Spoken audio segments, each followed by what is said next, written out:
सदोष मतदार याद्यांविरोधामध्ये मनसे आणि मवियाचा आज सत्याचा मोर्चा निघणार आहे।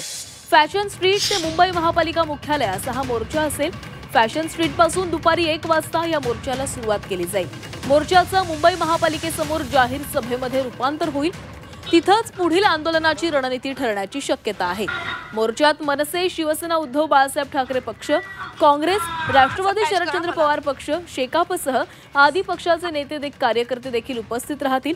विधानसभेला सदोष मतदार याद्यांमुळे मतदारांची संख्या वाढल्यानं महायुतीला अनपेक्षित यश मिळाल्याचा विरोधकांचा आरोप आहे।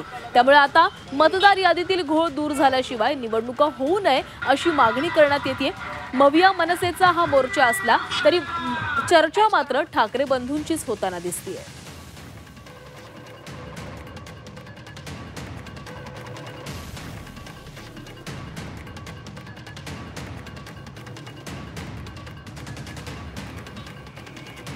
आणि या संदर्भात अधिक बोलणार आहोत। आमच्या प्रतिनिधी सीमा आढे आपल्यासोबत जोडल्या गेलेल्या आहेत। सीमा, आज मुंबईमध्ये सगळीकडेच झेंडे लावण्यात आलेले आहेत, पक्षाचे झेंडे दिसत आहेत, कार्यकर्ते मुंबईमध्ये यायला सुरुवात झालेली आहे। कोणकोणते महत्त्वाचे नेते आजच्या मोर्चामध्ये पायी चालणार आहेत या संदर्भातली काही माहिती?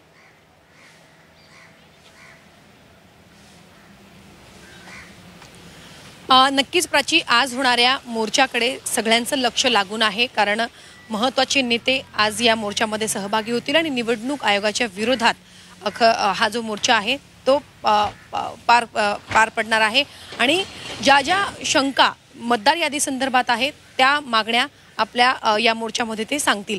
आजचा मोर्चा जो आहे तो फॅशन स्ट्रीट ते मुंबई महानगरपालिकेच्या मुख्य कार्यालयासमोरपर्यंत जाणार आहे। आणि या मोर्चामध्ये फॅशन स्ट्रीट पासून उद्धव ठाकरे असतील, राज ठाकरे असतील, सुप्रिया सुळे, जितेंद्र आव्हाड, जयंत पाटील हे जे नेते आहेत ते चालत महानगरपालिकेच्या मुख्य कार्यालयापर्यंत जातील। आणि यामध्ये म्हणजे या नेत्यांसोबत हजारोच्या संख्येनं कार्यकर्ते हे चालत म्हणजे जवळपास फॅशन स्ट्रीट ते मुंबई महानगरपालिकेच्या मुख्य कार्यालयापर्यंत जो अंतर आहे तो जवळपास 1 किलोमीटरचा आहे। 1 किलोमीटरपर्यंत हे जे नेते आहेत ते घोषणाबाजी करत आपल्या ज्या मागण्या आहेत त्या लोकांपर्यंत खरं तर पोहोचवतील। हा जो मुद्दा किती महत्त्वाचा आहे, हा जो मुद्दा आहे तो महत्त्वाचा असून मतदार याद्यांमध्ये किती घोळ आहे हे सांगण्याचा प्रयत्न या मोर्चाच्या माध्यमातून करतील। त्यामुळे चालत जातील एक मोठं शक्ती प्रदर्शन महाविकास आघाडीच्या नेत्यांकडनं आणि मनसे या पक्षाकडनं आज केलं जाईल। त्या प्रकारची तयारी सुद्धा या संपूर्ण परिसरामध्ये करण्यात आलेली आहे।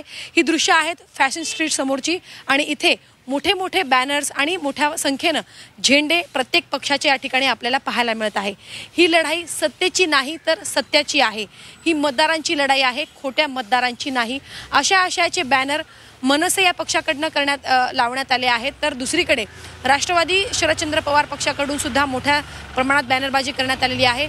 संविधान वाचवा, लोकशाही वाचवा, सत्याचा मोर्चा, सत्तेसाठी नाही तर ही सत्याची लढाई असल्याचं या बॅनरच्या माध्यमातून सांगण्याचा प्रयत्न जो आहे तो केला गेला आहे।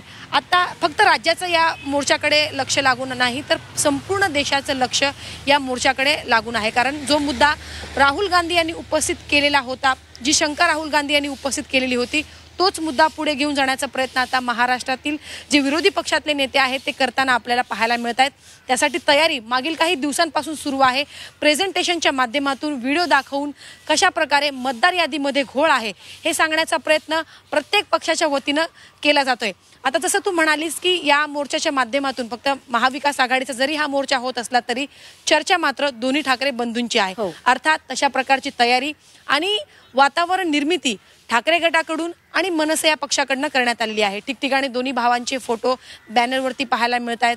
घोषणाबाजी आणि बॅनरवर जे फोटो लावण्यात आले आहेत ते बघितल्यानंतर दोन्ही ठाकरे बंधू एकत्र येणार असल्याच्या चर्चा अर्थात या निमित्ताने जोर धरू लागलेल्या आहेत। आणि मुंबई महानगरपालिकेच्या निवडणुका तोंडावर असताना मुंबईमध्ये अशा प्रकारे दोन्ही ठाकरे बंधू मोर्चामध्ये एकत्रित दिसणं यासाठी दोन्ही पक्षाला तर याचा मोठा फायदा होईलच। आणि हा फायदा उचलताना ही संधी सोडताना एकही कार्यकर्ता आपल्याला पाहायला मिळत नाहीये। आता खोटे जे मतदार आहेत, जे मतदार यादीमध्ये त्यांची नोंदणी आहे, त्यांच्या घरापर्यंत जाण्याचा सुद्धा प्रयत्न ठाकरे गट आणि मनसेचे जे कार्यकर्ते आहेत संपूर्ण मोर्चाकडे आपले लक्ष असंच राहणार आहे। तुम्ही देखील फील्डवरून या सगळ्या अपडेट वेळोवेळी देणार आहात। तुर्तास धन्यवाद तुम्ही दिलेल्या माहितीसाठी।